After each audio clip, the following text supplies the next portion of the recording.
Hi, good afternoon. Magluluto ang kapatid kong si Bajoy ng kanyang paborito, sinampalukang manok.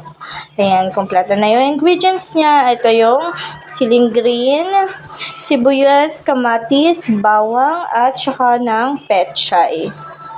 Siya yung magluluto for today's video dahil masakit yung ulo ko at inaantok ako, guys.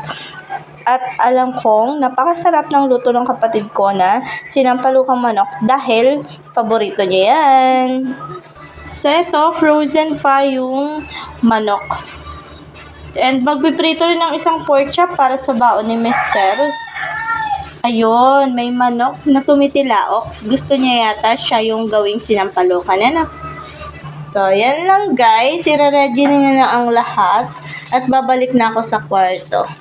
So, yun lang guys. Siguro next video ko, luto na to at kakain na.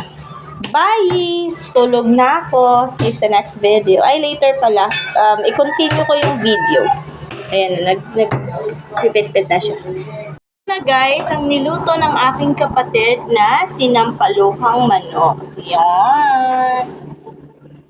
So, ito patis. Maglagay ako dyan ng siling haba. Lagay natin sa patis, tapos durugin ko lang siya dyan. Yan, guys. Yummy! Hindi na malamig ang fresh ka, wala. Okay. Sinampalukang manok. Mangga. Kakain na kami. Kasi kumain na yung kapatid ko. So, kaya guys, dalawa na lang kami ni Mr. nakakain. Kasi nakakain na sila.